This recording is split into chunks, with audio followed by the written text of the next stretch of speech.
As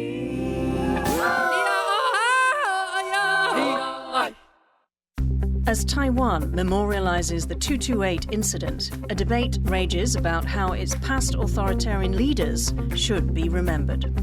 蒋中正先生他做错事情，应该是要赔偿我们，那你要认错。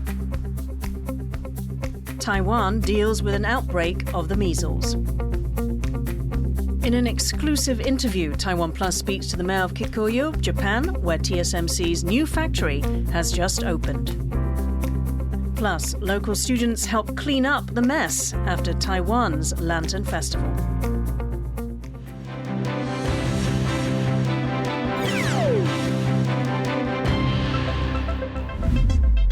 A warm welcome to TaiwanPlus News. I'm Ian Kavat. Taiwan is still grappling with its authoritarian past under leader Chiang Kai-shek. Now, family members of victims of political violence are calling for a re-examination of his legacy. Tiffany Wong reports. Around Taiwan, people took a moment of silence and placed white lilies to pay respects to the thousands of victims of one of the darkest periods in Taiwanese history on February 28th, Peace Memorial Day.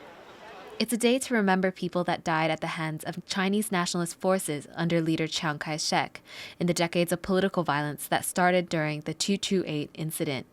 But for descendants of the victims, the pain is difficult to erase. They're calling for Chiang Kai-shek's legacy to be dismantled. 蒋中正先生他做错事情了，应该是要赔偿我们，那你要认错。偌济的性命，无辜来牺牲。 偌济的家庭来破碎、家破人亡，蒋介石应该为二八事件负起上大的责任嘛。 It's a tough legacy to get away from. Statues of Chiang Kai-shek can be found around Taiwan, and the Generalissimo is still well respected by many in the country. But knowing his role in the authoritarian period has soured his image for others.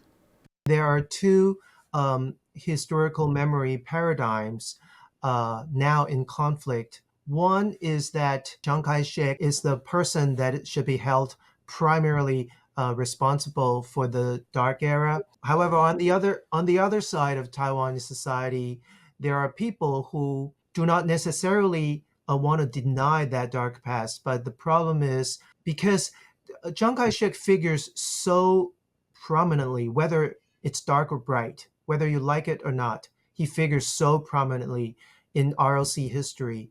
Another stark reminder of Chiang Kai-shek's legacy is the mayor of Taipei, Chiang Wan-an, the authoritarian ruler's great-grandson who was elected in 2022. Now some mourners are calling on him to make reparations for the violence inflicted by his great-grandfather.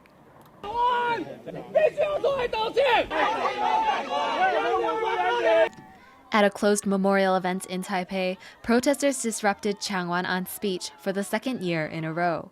He apologized for the 228 incident as mayor of Taipei, but didn't mention his family connection to Chiang Kai-shek. 历史的错误不容重蹈。身为台北市市长，我要深深为当年的228事件再一次表达诚挚的歉意。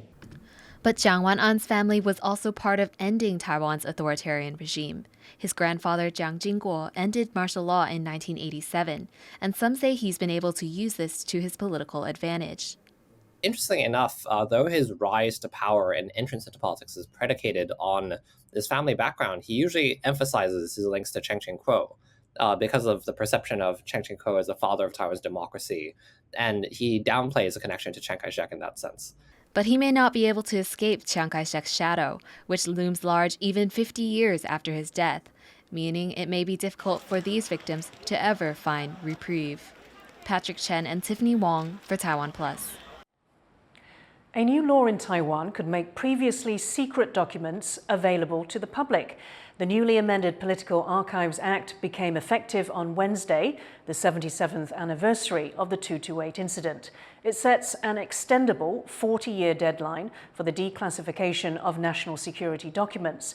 The change is being hailed as a milestone in Taiwan's efforts towards transitional justice.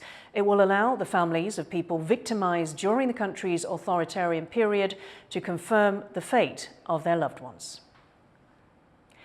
To learn more about the gaps in what is known around Taiwan's authoritarian past, Rick Lowett spoke to Fred Chin, a survivor of the White Terror period.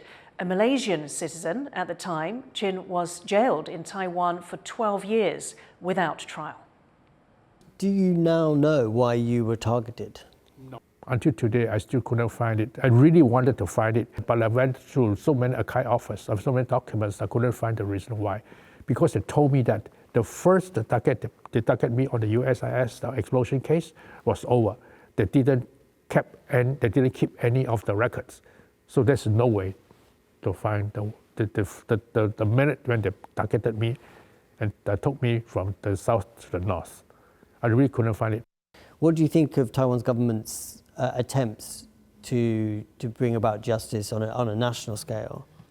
I was really not satisfied because under the transitional justice, what the president has promised that they want to review the truth. The truth has done some parts. It's not fully reviewed yet. But what you really wanted is a kind of someone should take the responsibility. The responsibility in Chinese we call it 就责, but until today we still haven't got it. It's so clear that who should take the responsibility.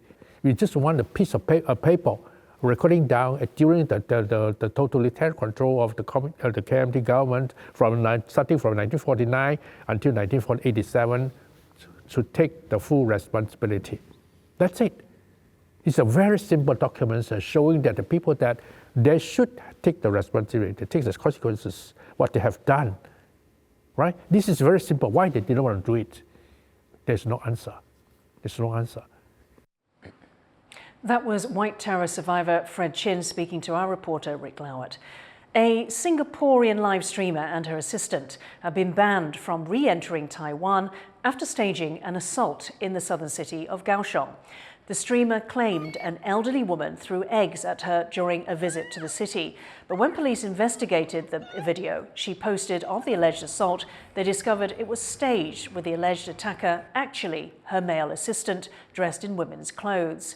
The pair have been charged with violating Taiwan's Social Order Maintenance Act.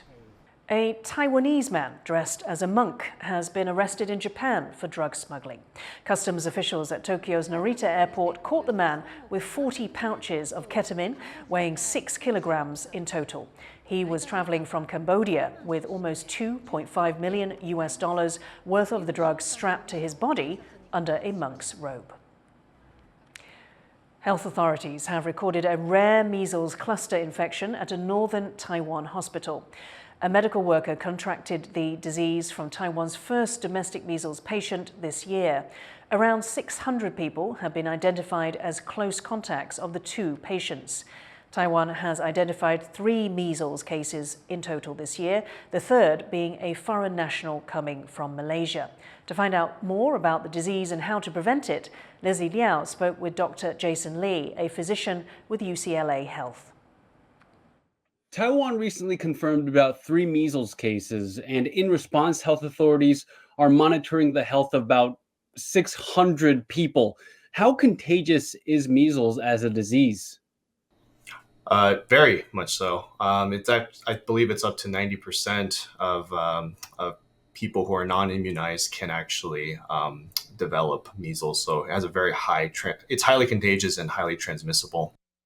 One of the confirmed cases is a medical worker in northern Taiwan who should have been vaccinated against measles. Now, are people who are vaccinated for this disease still at risk of getting it? In theory, yes, but they're likely to develop potentially like a milder form of the illness. We know that vaccines are effective in greater than 99% of the population. So as long as you're vaccinated, then you should be safe.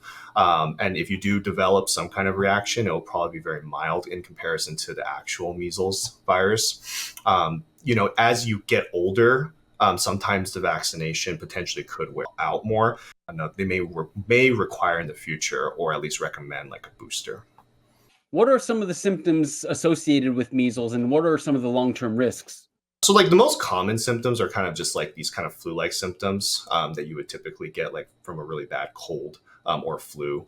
So you can get like a cough, runny nose, congestion, a sore throat. But usually measles is also associated with a rash as well, kind of a red, kind of patchy-like rash that can kind of starts kind of in the center of the body and kind of just spreads out. The long-term complications or medical complications actually can include even neurological issues because the measles virus can invade into the brain. So you could get like neurological complications like weakness, potentially paralysis, and even affect the eye. What can people do to protect themselves against measles?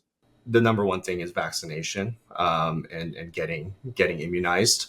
Alternatively, just practicing just similar precautions that we've been doing with COVID, such as just masking and trying to avoid like large groups if there is concerns for like an outbreak in a certain area.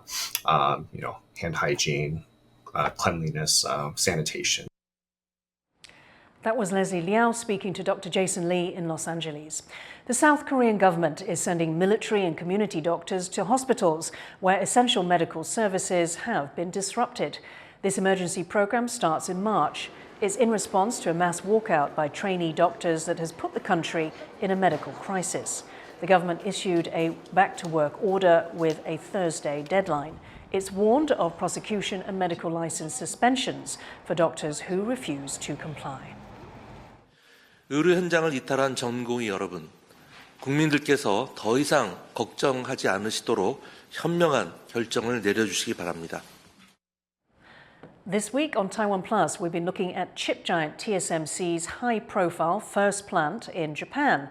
Set up in Kikuyo, a small farming town in Kumamoto Prefecture, the multi-billion-dollar fab is ushering in a new chapter for the local community. In an exclusive interview, our reporter Joyce Tseng spoke with Kikuyo Mayor Yoshimoto Takatoshi on how his town is trying to keep up.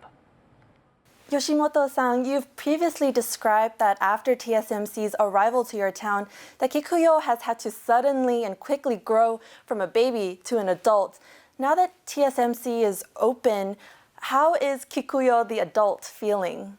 どういう大人にまだ大人になりかけてるので、素敵な大人になるためにやっぱりいろんなことを考えて、いろんな職員とも一緒にいろんなスキルを学んで、そして立派な大人になりたいなと思ってます。Kikuyo is known for its agriculture. Can you describe your vision for the future of your town? といえば町のいろんなビジョンをもう一度しっかりと考え直そうという計画。それを TSMC が進出をしてこられて、やはりそれに見合ったマスタープランを今作り始めてます。土地の減少というお話ですけども、もともと菊陽町って37平方キロぐらいしかなくて、ものすごいスモールな町だったんですけども、やはり半導体特に TSMC さん、TSMC さんのオーダーがあればしっかりと考えていきますけども、それ以外であればやはり農地も守らないといけないし、地下水ややはり緑やもともと菊陽町にあったその風土というのはしっかり守っていかなければいけないので、土地を農地として生かせれるような農地はしっかりと農地としてやるし、これが農地、活用できそうであれば活用したいというふうに思います。There are concerns that with more expensive cost of living and also resource competition that some Kikuyo residents will be pushed out. How are you addressing this? やっぱり日本全体で今人材の流出というのは非常に問題です。ただやはり TSMC ジャスムがこの菊陽町に来たということをやはりこの強みに変えてやはり注目をされる町になってきてるなというふうには思いますので、人件費を上げてというのはこの町の職員では当然厳しい。ただ他の中小企業の皆様方はそこに努力をしていらっしゃるので、いろんな角度から菊陽町がサポートできるような体制はやっていかなければいけないというふうには思います。That was Joyce Tseng speaking with Yoshimoto Takatoshi, the mayor of Kikuyo, home to TSMC's first plant in Japan. Be sure to check out the rest of our series looking at TSMC's impact on this local community on TaiwanPlus.com. Taiwan is planning to set a new milestone in its space program by sending its first probe to the moon later this year. Eric Gao has the details. This little device could soon be on the surface of the moon. It's the Deep Space Radiation Probe, built by Taiwan's National Central University and a Japanese company. If all goes to plan, it'll be on a Japanese rocket heading for the moon before the end of the year. 所以这算是台湾第一次到低轨道以外的地方。未来这10年、20年的话，那就是到时候生态空还有月球周遭相关环境对这些相关产品的需求其实也会增加，所以我们也希望透过这个方式去建构我们的设计跟制作能力。The probe took almost 2 years to design, and as its name implies, it's meant to study lunar radiation and its impact on equipment and astronauts. Researchers will take the findings from this mission to improve future versions. 目前它所吸收的辐射剂量，然后透过多次的辐射剂量采样，我们可以计算我们在进行设计跟评估所需要知道的剂量率，就是说我们在这个区域底下的状况底下，每单位时间会吸收多少辐射剂量，这对未来的设计或载人任务的评估的话来讲是蛮重要的资料。The space race is heating up again, with several countries vying to launch their own lunar or space industries. If Taiwan can make it to the moon later this year, it'll be a giant leap for its own efforts.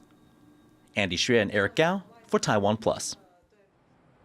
Coming up after the break, deadly wildfires tear through the state of Texas. Stay tuned.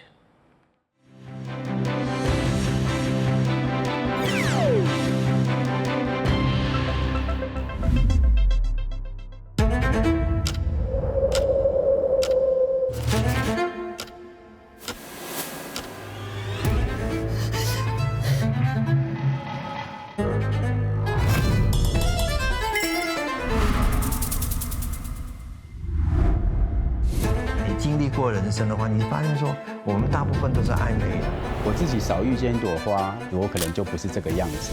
开始思考什么叫做一个本土性。大声的唱出来说我是台湾人。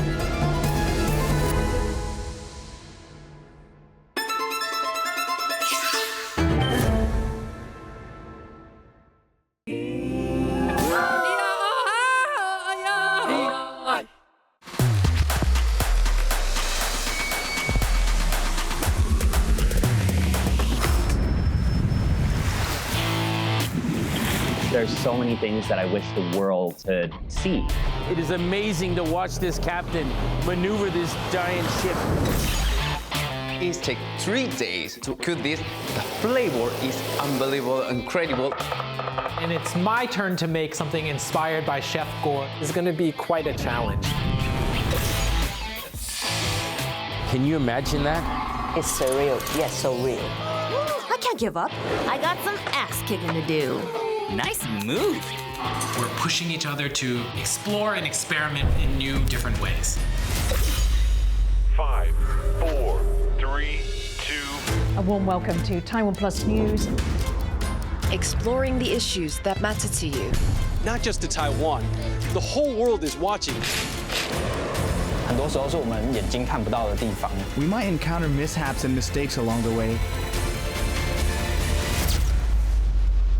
But at the end of the day, it just transmits something straight from the heart. Yes. Cheers. Bon appetit. It is about the fun and it's about the glamour and it's also about something much deeper than that. Sometimes you just gotta seize the opportunity. You just gotta do it. Have a place where you're appreciated for you exactly as you are, and where you can shine and be seen.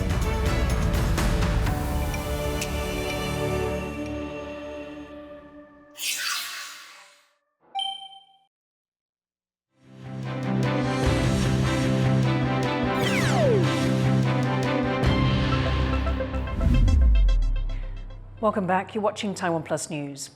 President of the Philippines, Ferdinand Marcos Jr., spoke in the Australian Parliament today, saying he will defend his country's territory.